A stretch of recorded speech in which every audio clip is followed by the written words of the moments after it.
Hello dear students, I hope all are you doing very well.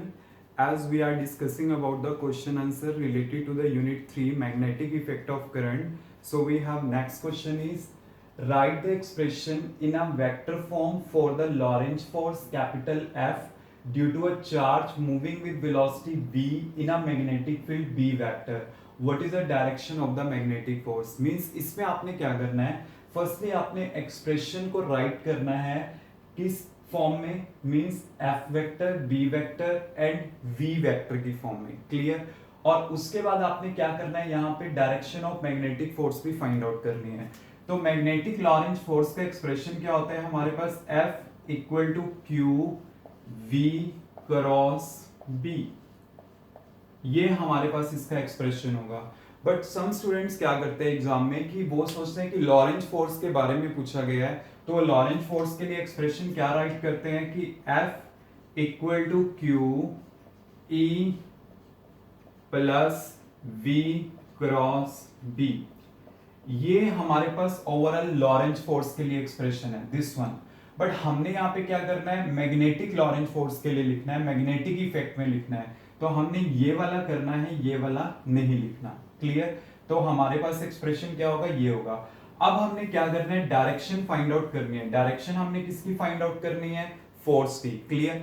जैसा कि हमें दिखाई दे रहा है डायरेक्शन जो फोर्स की होगी वो वही होगी जो v क्रॉस b की होगी. क्लियर. आपको पता है क्रॉस प्रोडक्ट की डायरेक्शन क्या होती है बेसिकली. अगर मेरे पास ये एक प्लेन है, अगर इसमें v और b वेक्टर लाई कर रहा है तो आपने v से b curling of the finger करनी है, then the thumb will indicate the direction. तो इसका मतलब क्या है, जो v क्रॉस b का डायरेक्शन है मींस जो f का डायरेक्शन है वो क्या होगा, perpendicular to the plane containing these two vector. Means जो आपके पास क्या होगा, v वेक्टर और b वेक्टर को क्या करेगा, कंटेन करेगा.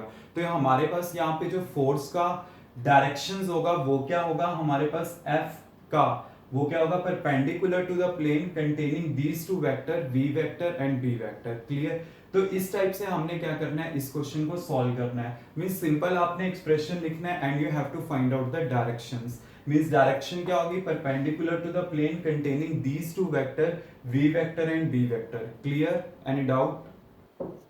Now next question is when a charged particle moving with velocity is subjected to a magnetic field B, the force acting on it is non-zero. Clear.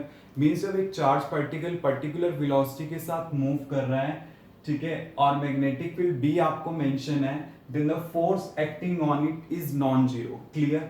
आपने बताना है would the particle gain any energy, वो बताना है कि particle energy gain करेगा या नहीं करेगा. इस फॉर्म में हमने क्वेश्चन को सॉल्व करना है.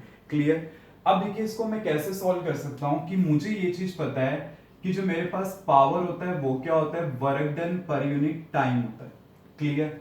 और वर्क क्या होता है मेरे पास, F डॉट एस होता है एंड डिवाइड बाई टी. और डिस्प्लेसमेंट पर यूनिट टाइम ये हमारे पास क्या होता है, velocity. Means F dot v की फॉर्म में हम लिख सकते हैं. अब मैग्नेटिक फोर्स अगर मैं यहाँ पे फाइंड आउट करता हूं तो वो फोर्स कितनी होती है, Q into v cross b and dot v. Clear. मेरे पास ये फॉर्म आ गया.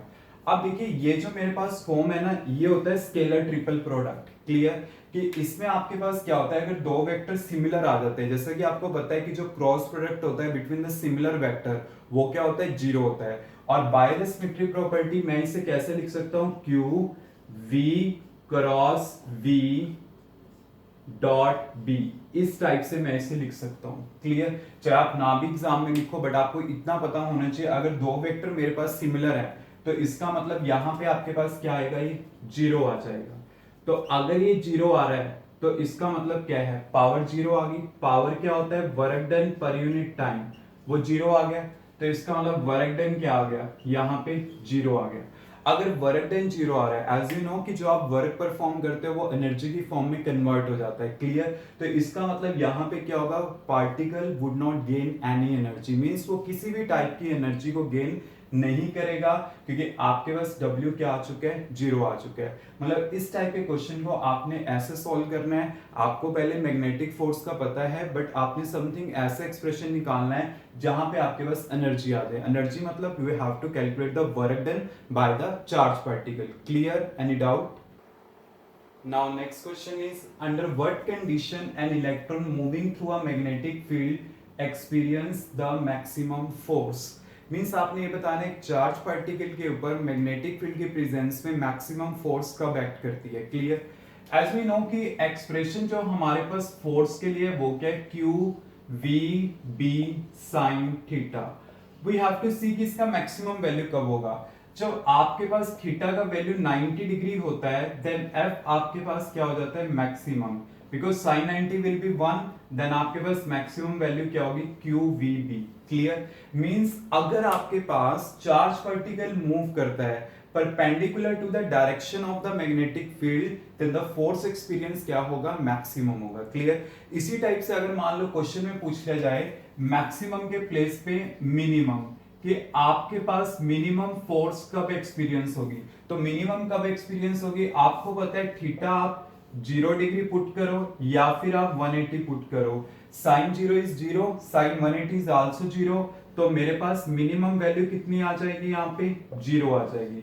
तो इसका मतलब क्या है कि आपके पास मिनिमम फोर्स कब एक्ट करती है, when the charge particle is moving parallel और anti parallel. Anti parallel means opposite to the direction of the magnetic field. Means या तो फील्ड की डायरेक्शन में मूव करे या उससे अपोजिट मूव करे, देन आपके पास फोर्स जो होगी वो मिनिमम एक्ट करेगी. बट मैक्सिमम कब, when the charge particle is moving perpendicular to the direction of magnetic field. क्योंकि हम जैसे इस टाइप से लेते थे ना, this one is X axis और ये मेरे पास है Z axis and this one is a Y axis. और एक चार्ज पार्टिकल हमारे पास क्यों मूव करता था, जो इसके साथ कितना एंगल बनाता था, थीटा एंगल बनाता था. अगर मैं क्या कर दूं, इस थीटा को 90 ले लूं, मतलब अगर वो इस डायरेक्शन में मूव करे देन एंगल कितना फॉर्म होगा, 90 degree. Then the force experience will be maximum. Clear. Any doubt?